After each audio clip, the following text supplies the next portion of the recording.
आप सोचिए कि ये नया इंडिया है। आज भी एक दलित की बारात निकलती है इस नया इंडिया के अंदर, और वो भी सैकड़ों पुलिसकर्मी की निगरानी के अंदर निकलती है। आखिर क्यों? क्या ये नया भारत है? आप सोचिए, 20 साल पहले दलित की बारात निकलने पर उसको घोड़ी पर बैठने पर ऊंची जाति वालों को दिक्कत होती थी, बवाल होता था।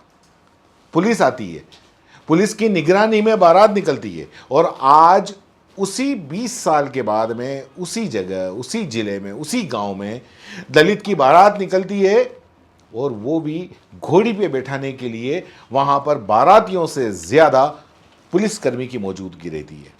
आखिर क्यों? बड़ा सवाल है जिसका जवाब पुलिस प्रशासन, सरकार को तो देना ही होगा, साथ साथ समाज के उन ऊंचे ठेकेदारों को भी देना होगा जिन्होंने ये व्यवस्था अपने ही दम पे बना रखी है कि नहीं साहब, दलित घोड़ी पे नहीं बैठेगा। क्यों नहीं बैठेगा? आखिर एक दलित के घोड़ी पे बैठने पे क्यों एतराज है भाई? पैसा उसका, बारात उसकी, शादी वो कर रहा है, बाराती उसके, फिर पेट में किसी के क्यों दुख रहा है? और सरकार से भी सवाल है कि क्या ये इस तरीके का नया इंडिया बना हुआ है? 20 साल बाद भी आज वैसा के वैसा है। और पुलिस और प्रशासन से भी कि क्या ये जो दबंग हैं, जो दलितों को घोड़ी से उतारने का काम करते हैं, उनको पुलिस का, प्रशासन का, सरकार का कुछ भी खौफ नहीं है? अगर दलित के घोड़ी पर चढ़ने पर अगर किसी को कोई एतराज जताया तो सजा भयंकर हो सकती है। क्या पुलिस ये मैसेज नहीं दे सकती? दरअसल आज ये बात इसलिए भी कर रहे हैं कि अजमेर में दलित दूल्हे की बारात निकली, और वो भी पुलिस की कड़ी सुरक्षा में। ये अपने आप में एक सवाल है। निकासी में बारातियों से ज्यादा जो संख्या थी वो पुलिस वालों की रही, क्योंकि 20 साल पहले एक विवाद के कारण राष्ट्रीय मानव अधिकार आयोग को शिकायत करके सुरक्षा की मांग की गई थी, और अधिकारियों ने दलित दूल्हे की निकासी डीजे बजाने और उस पर पाबंदी को लेकर ग्रामीणों से समझाइश की थी। किसी भी तनाव से निपटने के लिए दूल्हे विजय रेगर की निकासी करीब 75 पुलिसकर्मियों की मौजूदगी में निकाली गई। मामला जिले के श्रीनगर थाना इलाके का लवेरा गांव का है, और ये 21 जनवरी का मामला है। आपको बता दें कि 20 साल पहले क्या विवाद हुआ था यहीं पे।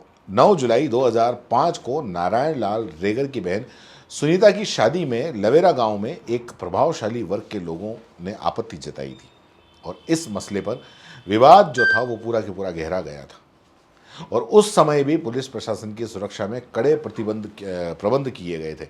अतिरिक्त पुलिस जाब्ता वहां पर तैनात था। इसके बावजूद विशेष वर्ग के दबाव में घोड़ी वाला बारात में घोड़ी लेकर गायब हो गया, और इसके बाद जो बारात थी वो पुलिस जीप में दूल्हे को बैठाकर बारात निकाली गई।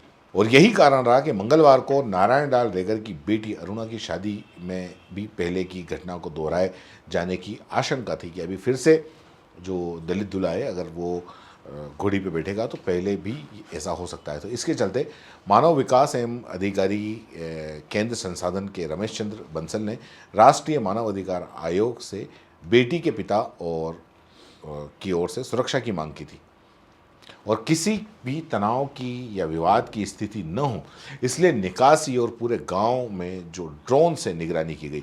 करीब 20 महिला कांस्टेबल को भी निकासी के दौरान तैनात किया गया। निकासी में बारातियों से ज़्यादा पुलिसकर्मी नजर आ रहे थे, और कड़ी सुरक्षा के बीच में विजय रेगर की बारात दोपहर 2:30 बजे विवाह स्थल पर पहुंची। जिसकी शादी में विवाद हुआ था वो काफ़ी खुश थे। लवेरा गांव में 20 साल पहले नारायण की जो बहन है सुनीता, उसकी शादी खरवा निवासी दिनेश के साथ हुई थी। दिनेश की बारात गांव से निकाली जा रही थी, तब गांव के ही कुछ लोगों ने दिनेश को घोड़ी पर नहीं बैठने दिया था। दिनेश और सुनीता मंगलवार को अरुणा के दूल्हे जो विजय को घोड़ी पर बैठाकर ये देखकर काफ़ी खुश हुए। एडिशनल एसपी दीपक कुमार शर्मा ने कहा कि शिकायत मिलने के बाद में पुलिस प्रशासन ने ग्रामीण और वर वधू के पक्ष में के जो लोग थे उनसे बात की थी, और ये तय हुआ था कि 4 भुजा भगवान और देवनारायण भगवान के मंदिर के रूट पर बारात नहीं निकाली जाए और ढोल नहीं बजाए जाएंगे, जिस पर दोनों पक्षों ने सहमति जताई थी। हालांकि ये भी क्यों नहीं बजाए जाएंगे, इसका भी क्यों बजा सकते हैं, आप कहीं भी निकाल सकते हो, लेकिन फिर भी मैंने कहा ना कि ये नया भारत है। यहाँ पर एक दलित को घोड़ी चढ़ने के लिए पुलिस की सहारा लेना पड़ता है। क्या ये सही है? आप नीचे कमेंट बॉक्स में ज़रूर बताएं। धन्यवाद।